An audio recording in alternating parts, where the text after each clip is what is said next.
The morning began with a storm of tension inside the company laboratory. Screens were flashing warning signs, engineers were typing with panic, and in the corner of the room a giant 3D printer worth millions sat silent and broken every minute. That past meant money lost, and people were whispering about deadlines and angry clients. Into this chaos walked Richard Hargrove, the CEO, tall and sharp, his suit perfect, his eyes cold, and his voice like steel. The room froze when he arrived. The engineers stood straighter, some hiding their nervous faces, others pretending they were busy, but the truth was clear. No one could fix the machine. Richard's gaze swept across the room, landing not on the expensive engineers in blazers, not on the programmers with laptops, but on Samantha Lewis, a quiet woman standing by the toolbox, wearing a faded blue sweater and old jeans with scuffed knees, her glasses slipping on her nose.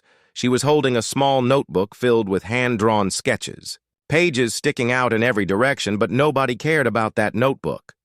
To them, she was only the night maintenance worker, the one who tightened bolts and cleaned panels when no one else wanted to. Richard pointed at her, his voice loud and sharp. "Fix it, or you're fired," he declared. The words cut the air like a knife. Everyone in the room turned to look at her, and then the laughter started. Blake, a senior engineer with slicked-back hair and a shiny watch, leaned back and laughed, louder than anyone else. "She does not even know how to code," he said. "She probably only wipes dust." Claire, the woman in high heels that clicked like a clock, smirked and added, "Better call insurance now because she will break it even more." Vanessa, the stylish engineer, with a silk scarf, whispered just loud enough for everyone to hear, "Look at her jeans. Did she pick those out of a dumpster?" The group roared with laughter. Phones were lifted, photos were taken, captions written for the private chat, mocking Samantha as if she were a character in a cruel joke. Samantha did not answer, she did not shout, she did not even flinch. Instead, she pushed her glasses up with one finger, placed her notebook under her arm, and walked slowly toward the broken 3D printer, her steps calm, her face blank. But her hand gripped a rag so tightly that her knuckles turned white before she let it fall to the floor. The room kept laughing, but a small silence followed her movements, because deep inside, people wanted to see what would happen. She knelt. Beside the massive machine, the size of a car, wires tangled like veins, panels dark and heavy, the engineers leaned forward with smug smiles. Blake whispered to Claire, $10 says she will not last 5 minutes. Claire grinned with her red lips flashing. "Make it 20. Vanessa raised her phone again. Snapping a photo as Samantha crouched down, she whispered another cruel joke. "When the janitor thinks she is Tony Stark." And the laughter returned, echoing through the bright glass and steel walls of the lab. But Samantha's face stayed calm. She opened her toolbox, pulling out old tools, a multimeter, a screwdriver with a chipped handle, items that looked ancient compared to the shiny gadgets of the engineers. Derek, another engineer with a rocket-shaped tie clip, pointed and sneered, "What is that? Your grandma's sewing kit." And the laughter grew louder. Some engineers clapped, others shouted bets. A few whispered cruel things about her trailer home and her quiet life. All of it mixed together like a storm around her, inside her. The storm was real too, but Samantha had lived in storms before. She remembered nights in her father's garage, the smell of oil, the sound of his gentle voice telling her machines talk if you listen. Those words echoed in her memory as she placed her notebook on the floor, pages filled with lines and drawings nobody else had cared to see. She took a breath and touched the side of the machine like she was greeting an old friend. The room expected sparks, failure, smoke. They expected her to break down in tears or run away, but instead she leaned closer, her glasses sliding again, her eyes narrowing as she traced wires and circuits with calm fingers. The multimeter beeped softly, a sound so simple yet strong enough to make Blake shift in his seat. The engineers did not notice. They were too busy mocking, but a small change in the air had begun. Samantha whispered under her breath, words only she could hear. Guiding herself through the maze, she pulled a pencil from her pocket, marking a point on the circuit board. Her motions precise, her hands steady, like she already knew the machine's secret. The printer loomed over her like a silent beast, and she faced it with nothing but her notebook, her tools, and her belief that machines always speak to those who listen. The CEO stood in the back, arms crossed, waiting for her failure, waiting to make an example out of her. The engineers leaned closer, eager for the show. The clock on the wall ticked louder, seconds stretching like hours, but Samantha ignored them all. Her focus was locked on the machine, her calm stronger than their noise. And then, just as Blake whispered another cruel joke about scrap metal, Samantha's hand paused on a wire, her knuckles whitening, her notebook sliding open to a page she had drawn years before. The air grew heavy, the room leaned in, and for the first time, the laughter faded into uneasy silence. Something was about to happen, and nobody knew what. The air in the lab was heavy as Samantha's hand hovered over the wire. The engineers leaned in, their grins fading just slightly, and for the first time, the room was not filled with loud laughter, but with a silence that felt sharp like glass. Samantha pulled her multimeter closer, tracing the current with careful hands, her eyes scanning the notebook lying open beside her. The page showed small hand-drawn circuits, lines and numbers so neat they looked almost like printed code. Nobody understood it. But to her, it was a language as familiar as her own voice. Blake tried to laugh again, but his voice cracked. "Lucky guess," he muttered, his arms crossed tighter. Claire flicked her phone screen like she was bored, though her eyes did not leave Samantha's hands. Vanessa leaned forward, whispering to another engineer. 5 minutes, and she is gone. The group chuckled nervously, but the sound was weaker now, less confident than before. Samantha picked up her chipped screwdriver, its handle worn smooth by years of use. She twisted open the panel, revealing the heart of the machine, wires like veins glowing faintly in the fluorescent light. She touched each one gently, listening with her fingertips. The multimeter beeped, again, and her lips pressed together in focus. She marked another spot in her notebook, then reached for a small circuit pen, her strokes fast and certain like she had drawn them 100 times before. The clock ticked on the wall. Every second louder. Blake leaned to Claire and whispered, $10 she breaks it now. Claire smirked. 20 says it sparks. Samantha ignored them, her hands never shaking. She rerouted a secondary power line, her eyes narrowing as she pulled. An idea from her memory, something she had sketched years ago for a different machine. The bypass was simple but brilliant. She connected it carefully, and then, without warning, the diagnostic panel of the massive printer flickered to life.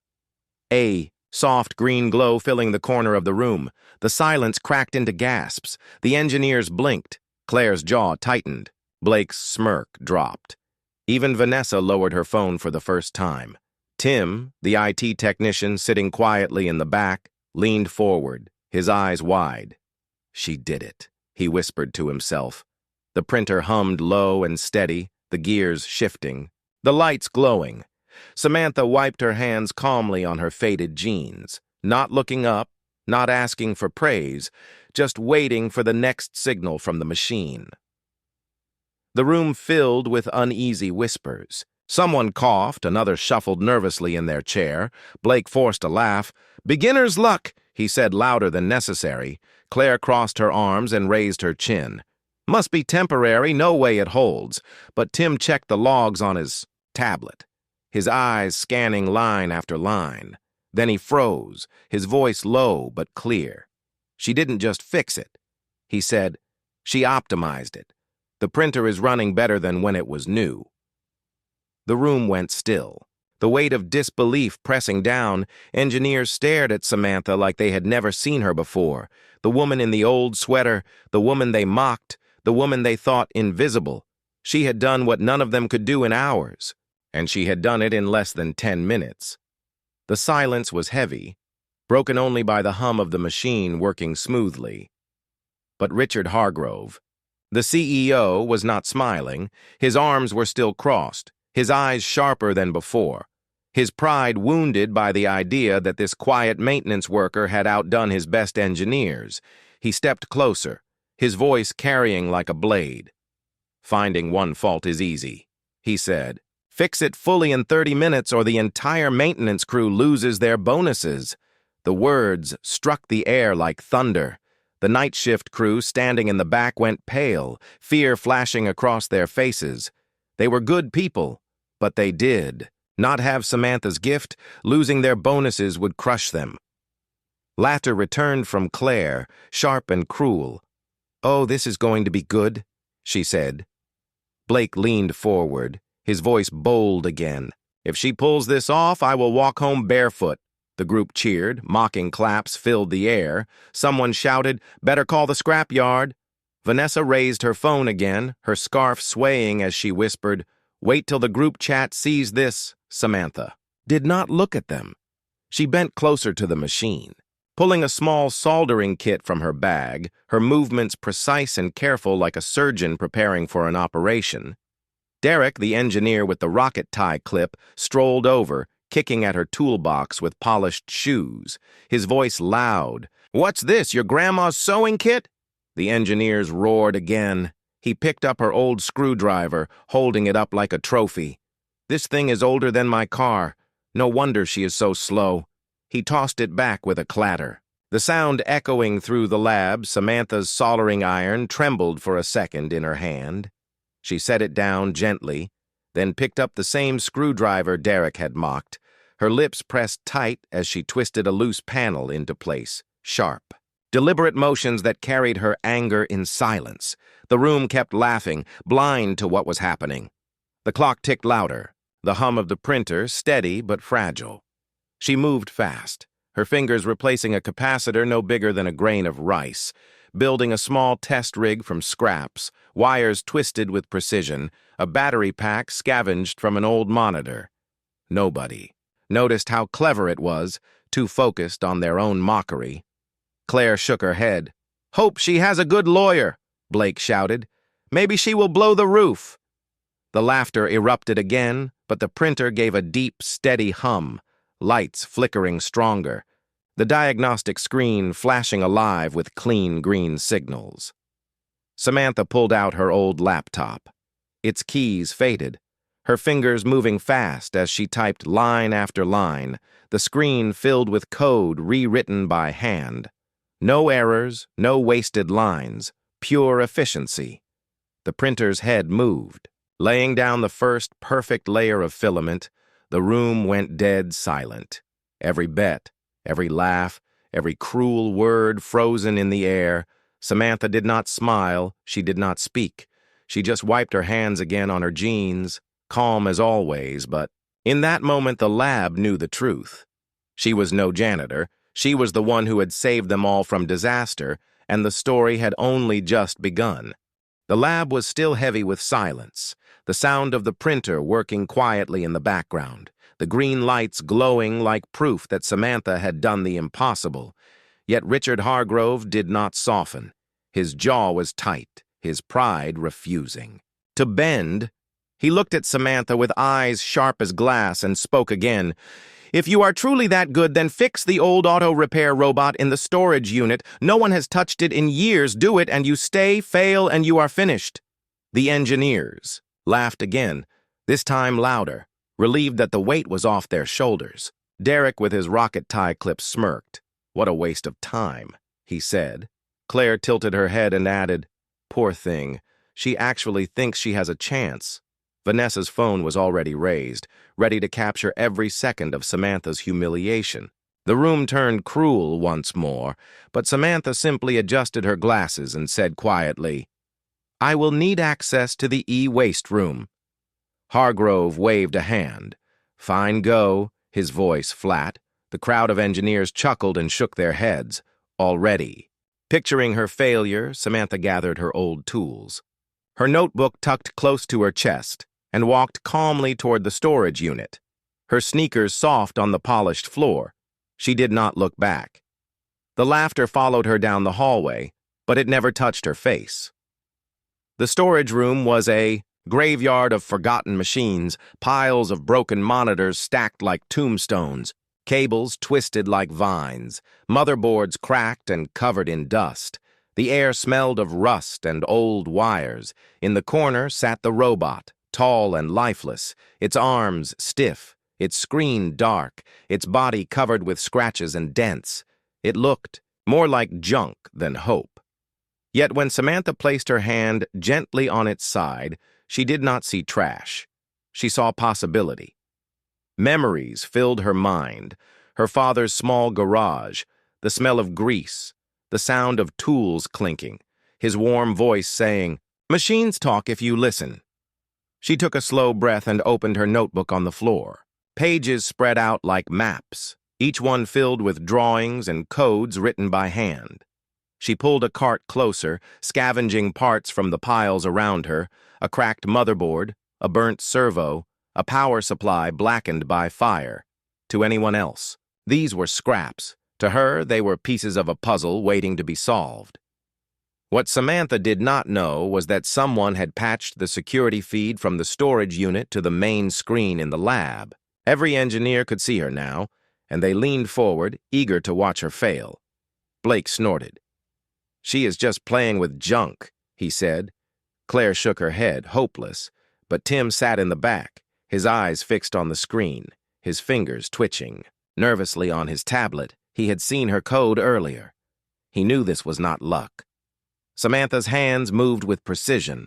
Her multimeter beeped softly as she tested each part, discarding those that failed, keeping only the strongest. Her soldering iron hissed as she rewired circuits, her jaw tight with focus, her glasses sliding again as sweat touched her brow. She pushed them up with a finger smudged in grease. Her silence was steady, unbroken, and every motion looked more like art than repair. The robot twitched once, its arm jerking before falling still. The engineers burst into laughter. Claire clapped, her hands like a cruel teacher mocking a child. Derek smirked. "See, I told you," but Samantha did not flinch. She kept going, her patience sharper than their noise. She pulled out a small USB drive from her toolbox, an old drive she had built years ago. It held a simple diagnostic program she had written in her father's garage, a tool to map faults in real time. She plugged it into the robot, and the dark screen flickered, showing a web of errors no one had seen in years. Back in the lab, the laughter grew quieter. Martin, the older engineer who rarely spoke, leaned closer to the screen, his voice low. "That is not luck. That is vision," he said. Nobody argued. Samantha began typing notes by pencil in her notebook, mapping her plan, then soldered again. Slow and steady, piece by piece, building pathways out of scraps that others would have thrown away. Hours passed, the engineers restless, some mocking louder to hide their nerves, others silent, watching with curiosity. During a coffee break, a new hire named Greg tried to fit in by sneering, "I heard she lives in a trailer park, probably fixes toasters for fun." Laughter followed, but Eddie, one of the night shift crew, clenched his fists, his voice low as he stepped forward. "Say that again." Greg smirked. "Relax, man, just a joke." But Eddie's eyes burned as he walked away, his hands still trembling. The loyalty of the night shift was clear. Inside the storage room, Samantha ignored the noise she could not hear. She focused only on the machine before her, replacing wires, reshaping circuits. Her notebook pages spread across the concrete floor like scattered blueprints. She worked with a calm that hid the weight of pressure on her shoulders, the bonuses of her team, her own job, her dignity, all hanging on the outcome of this broken robot. Finally, the robot's arm lifted slightly, its servo buzzing faintly. Samantha paused, her hand hovering, her eyes fixed. Then she made one last connection, plugging the rebuilt motherboard into the power supply. The robot's lights flickered, its screen glowing weakly, then stronger, lines of new code appearing, code she had written by hand. Back in the lab, the feed showed it all, engineers frozen in disbelief, the moment held like a breath waiting to be released.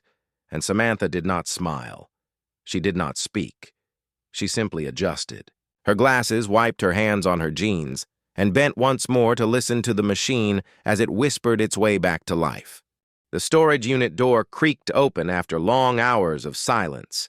The air in the lab turned thick as everyone turned their eyes to the screen and then to the hallway. Samantha walked out slowly, her sweater covered in dust, her notebook tucked under her arm, her toolbox rolling behind her, and to the shock of all, the old robot followed on creaky wheels, patched together from scraps. Ugly in shape, but alive, its joints moving with new strength, its lights blinking faintly like a heart beginning to beat again. The lab fell silent. Even Blake stopped his constant smirking. Claire lowered her phone. Without snapping a picture, Vanessa leaned forward, unable to look away. The robot rolled into the center of the lab, a machine thought dead for more than a decade. Now breathing again through wires and circuits that only Samantha could have seen as valuable, she guided it gently to the diagnostic station, her calm steps making the silence stretch until it was almost unbearable. She connected the cables, typed on her old laptop, her fingers moving fast over the faded keys. The robot screen flickered, lines of her clean code running across it, and then the lab heard a sound that none expected, a mechanical voice that crackled but spoke clearly. "Thank you, Technician Samantha, you saved me from landfill." Gasps filled the room. Some engineers stumbled back in disbelief. Blake's mouth hung open, Claire's eyes widened, Derek's tie clip stopped tapping as he froze. Vanessa's scarf slipped from her shoulder as she forgot to pose. Tim leaned forward, gripping his tablet, whispering softly. She rewrote its entire system, not just repaired. She gave it something new. Richard Hargrove, the CEO, stared with narrowed eyes, his pride shattered but his curiosity stronger. He stepped closer, his voice low. "Who wrote the patch?" Tim answered nervously. It was Samantha. His words carried through the room like a final verdict. Engineers who had mocked her hours ago now stood still, unable to meet her eyes. Blake's face turned red like fire. Claire clutched her phone but said nothing. Derek pressed his lips tight. Samantha did not smile. She simply wiped her hands on her jeans again, her face calm, her silence heavier than any speech. She closed her notebook gently, slipping it under her arm, but her eyes showed a spark of hidden strength. Richard paced slowly, the weight of the moment clear on his shoulders. He looked at her again, not as a janitor, not as invisible, but as something else. "Who are you?" he asked. The room held its breath. Samantha met his gaze and said softly, "I am the janitor who fixes things." For a moment the lab was frozen in awe.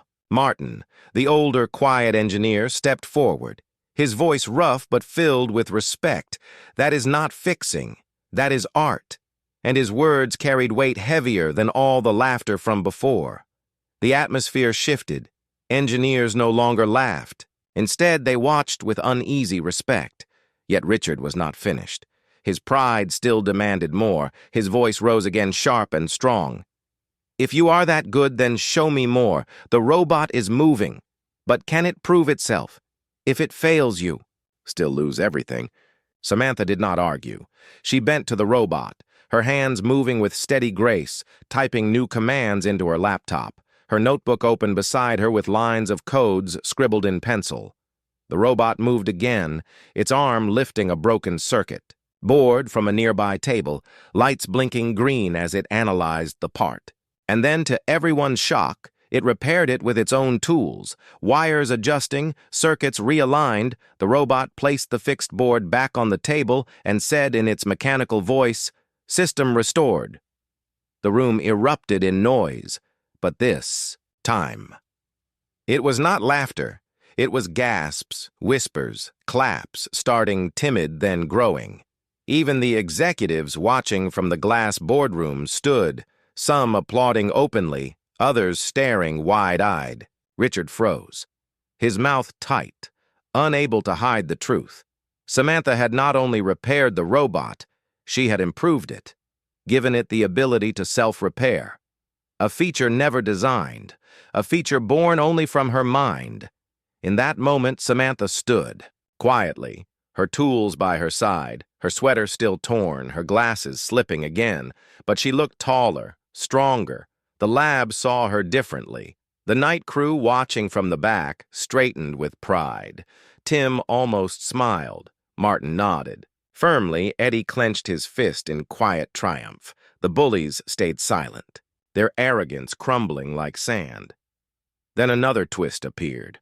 The robot's new sensors had logged every detail of its past. The screen showed years of sabotage, access codes linked to engineers who had once worked on it. Derek's face drained. Of color as his code appeared on the logs. Silence swept the room again. No one spoke, but everyone saw the truth. Samantha picked up her notebook from the floor, smoothed its crumpled pages, and tucked it under her arm, her silence more powerful than the loudest voice. The executives in the boardroom clapped harder. One shouted, "This is the future!" Richard finally nodded once, his voice quieter than before. Starting now, she leads technical innovation, triple her salary, give her a team. Applause grew louder. The engineers who had mocked her scrambled. Blake stepped forward, pretending friendship. Claire forced a smile. Vanessa lowered her phone. Derek stayed back with shame heavy on his shoulders. But Samantha did not stop to acknowledge them. She simply adjusted her glasses, picked up her toolbox, and began walking out, her calm steps leaving a trail of silence behind her. The lab was changed, the air was changed, and though she spoke few words, Samantha had spoken the loudest truth of all. She was no longer invisible, and the story was far from over.